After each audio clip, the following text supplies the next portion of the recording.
ಎಲ್ಲರಿಗೂ ನಮಸ್ಕಾರ. ಪ್ರತಿ ವರ್ಷದಂತೆ ಈ ಸಾರಿ ಕೂಡ ಹಿಡಕಲ್ ಡ್ಯಾಮ್ನಿಂದ ಕುಡಿಯಲಿಕ್ಕೆ ನೀರು ಬಿಡುವಂತ ಒಂದು ನಿರ್ಧಾರವನ್ನು ಮಾಡಿದ್ದೇವೆ. ಸೊ ಇದೇ ಬರುವ 30 ತಾರೀಕಿಗೆ ಘಟಪ್ರಭಾ ನದಿಗೆ ನೀರು ಬಿಡ್ತಾ ಇದೀವಿ. ಅದನ್ನ ಚುನಾವಣಾ ಕಮಿಷನ್ ಪರ್ಮಿಷನ್ ತಗೊಂಡು ಬಿಡ್ತಾ ಇದೀವಿ. ಸೊ ಇನ್ನು ಎಡದಂಡೆ ಬಲದಂಡೆಗೆ 7ನೇ ತಾರೀಕು ಬಿಡುವಂತ ನಿರ್ಧಾರವನ್ನು ಮಾಡ್ತಾ ಇದೀವಿ.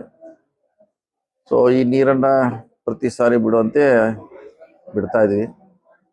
ಈಗ ನಾವು ಈ ನೀರು ಬಿಡಬೇಕಾದ್ರೆ ಇಂದು 6 ತಿಂಗಳಿಂದ ಇದಕ್ಕೆ ಅಲ್ಲಿ ನಾವು ನೀರನ್ನ ಸಂಗ್ರಹಣೆ ಮಾಡಬೇಕಾಗ್ತದೆ.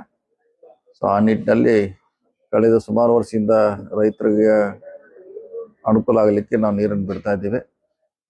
ಇವತ್ತು ಬಿಡ್ತಾ ಇದೀವಿ, ನಾಳೆ ಕೂಡ ಮುಂದೆ ಕೂಡ ನಿಮ್ಮ ಪರವಾಗಿ ನಾವು ಕೆಲಸ ಮಾಡ್ತೀವಿ. ಅದಕ್ಕೆ ಈ ಕುಡಿ ನೀರನ್ನ ಮಿತವಾಗಿ ಉಪಯೋಗ ಮಾಡಬೇಕಂತ ಸಾರ್ವಜನಿಕರಿಗೆ ಮತ್ತು ರೈತರಲ್ಲಿ ಮನವಿ ಮಾಡಿಕೊಳ್ತೀವಿ.